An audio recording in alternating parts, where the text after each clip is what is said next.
Hello everyone, welcome back to my vlog, and now I will share with you about two topics of TEYL. Before I share what material, I will introduce myself. My name is Salsabila Nurul Husna from class 4E with student number 12120400155, and I will share PowerPoint. Wait a minute.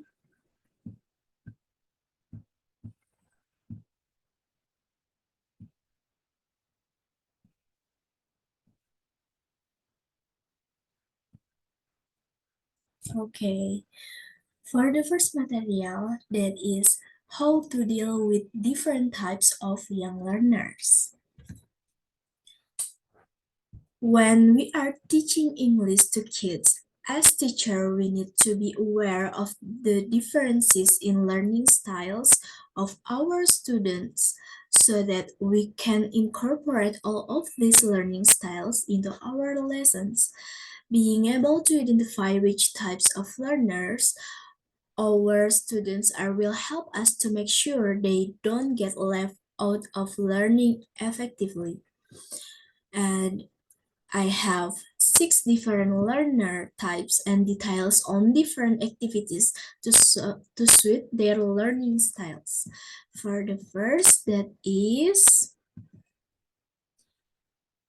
visual learner. Visual learners learn best by looking. They enjoy reading and often prefer to see the words they are learning and seeing pictures. Visual learners respond well to, for the first, that is information on the whiteboard, flashcard, colorful pictures, videos, storybooks with pictures, computer graphics, maps, charts, cartoons, posters, and board games. Visual learners learn best by looking. They enjoy reading and often prefer to see the words they are learning and seeing pictures. When teaching students, we can ensure our visual learners are well centered for by having lots of visual and a variety of things to look at. If you can, fill your classroom with attractive and colorful posters. Make use of flashcards and pictures when teaching new vocabulary. Use a reader with lots of colorful illustrations. If you have the resources, use video and computer graphics. Whenever you plan your lessons, think about how you can visually stimulate your students. And then second, auditory learner. Auditory learners learn best by listening. They work well with spoken instruction and learn quickly by listening to stories and songs. They will not need to see written words to learn.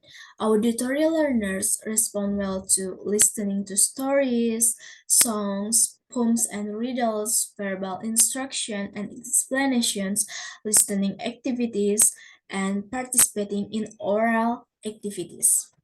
When audio learners are listening to sound, try and provide as many opportunities as possible to add sound and noise to your lesson. Songs are an obvious resource and encourage your student to listen and sing along. If you can find a song that fits the theme of the lesson of your target vocabulary, all the better. Using stories in lessons is something that all children enjoy.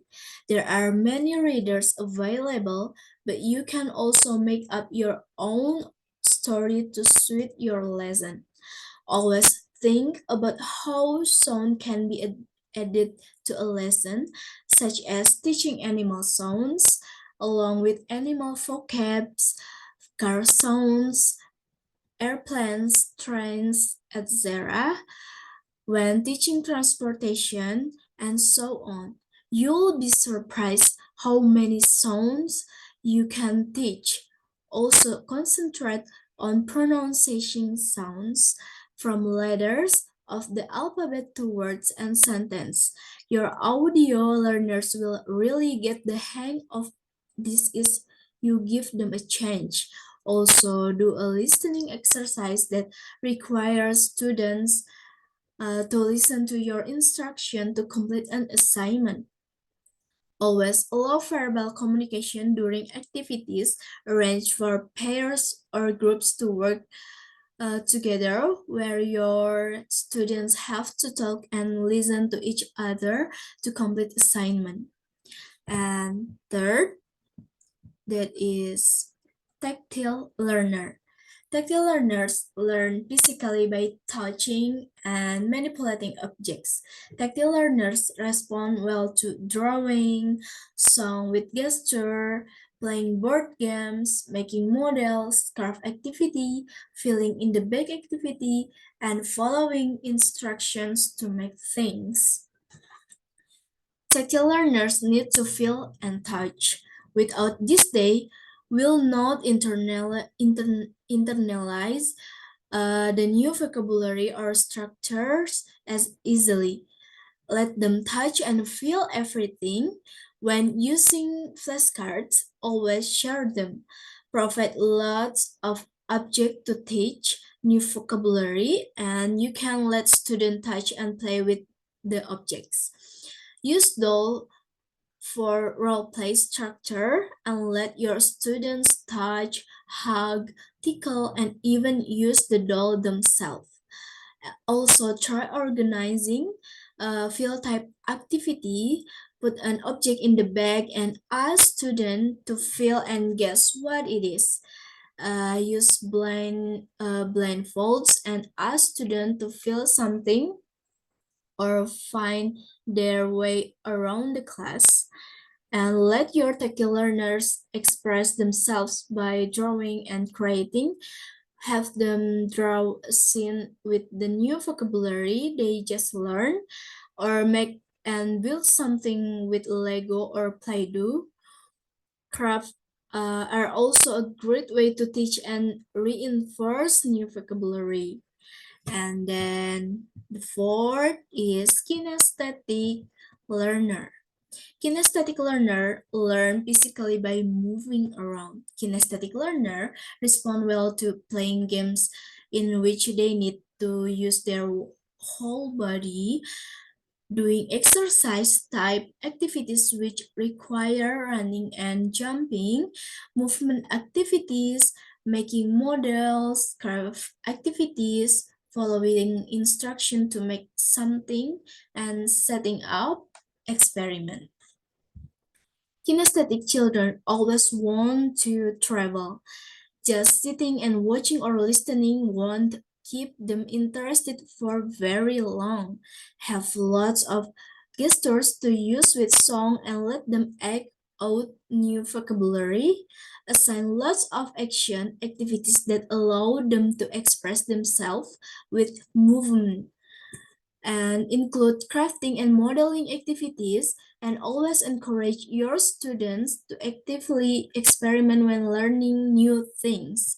If the students want to roll around the floor and a ball when you teach the word ball, let him or her. And then Analyt- Analytic learner. Analytic learners focus on the details of language, such as grammar rules, and enjoy taking apart words and sentences. Analytic learners respond well to well-structured and clear lessons, information and instruction given in steps, clearly state goals and objective of tasks, activities which require thought, such as matching exercise, missing letters, etc. Your analytic learner will enjoy activities and assignment in which they need to think and do specific things from the language. Play games like concentrating with flashcards while learning new vocabulary, work on worksheets with matching activities and word scrambles, Play a game on the board in which students must guess the missing letters of a word. Distribute blocks of alphabet letters and have your students arrange the letters in alphabetical order and make words. When giving instruction, always be careful to be clear and provide step-by-step detail. Even for very young learners, there are lots of things you can do that require analytic thinking. Place colored fruit and colored paper around the room and ask your student to match the fruit to its color. Place objects of different size and tell students to put large objects in one box and small objects in another. Most activities can have a thought element. And the last that is global learner. Global learners focus on the whole picture and don't care so much about specific details. They don't want to get bored with slow-moving lessons and enjoy interesting and attractive materials. Global learners respond well to games, group activities, story writing, lots of action-based activities, computer games, talking without being interrupted for correction.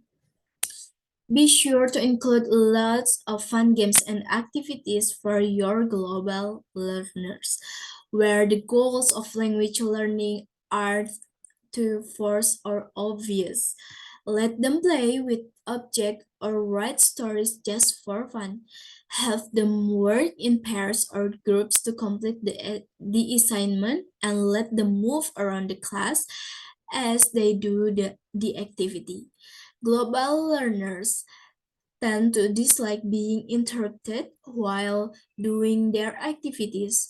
So, correction can be made at the end of an assignment, or you can chat with students during an assignment, asking questions based on checking their understanding of the main teaching point.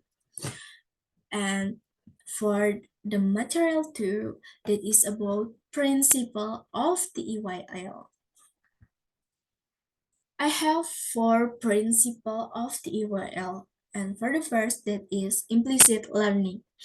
Implicit learning is the learning of complex information in an unintentional manner without awareness of what has been learned. For example, that is listening to music indirectly when students listen to music while learning grammar and increasing vocabulary knowledge. And then the second is contextual learning. Contextual learning is a method of instruction that enables students to apply new knowledge and skill to real life situations. For the example, that is, for the first is inner learning. That is, students learn in the context of a real problem and thus can improve critical thinking ability and creativity in problem solving in English. Second, cooperative learning. Students work in small groups to solve problems or complete assignment in English, enabling students to interact with peers and gain direct English experience. Project-based learning, a student can create a project in English which involves problem solving or tasks. This project can be used as a medium to hone, write, hear, and read in English. And the last is inquiry-based learning. Students are invited to find answers to certain questions or problems, so it can boost critical capabilities and problem solving in English. And Third, that is learner-centeredness. Learner-centeredness is a system that should be built by students without having to rely on teaching from the teacher. For example, group discussion is in the form of exchanging opinions about a discussion material, and the results of the discussion are presented in front of the class. And the last is meaningful learning. Meaningful learning is a process of linking new information to relevant concepts contained in one's cognitive structure. For the example, that is independent learning activities such as giving independent assignment in the form of reading articles or watching videos in English. Then asking students to make summaries or discuss with classmates what they learn. Okay, guys. I hope what material uh, I share with you it's very good for you for add knowledge, and see you next time. Assalamualaikum warahmatullahi wabarakatuh.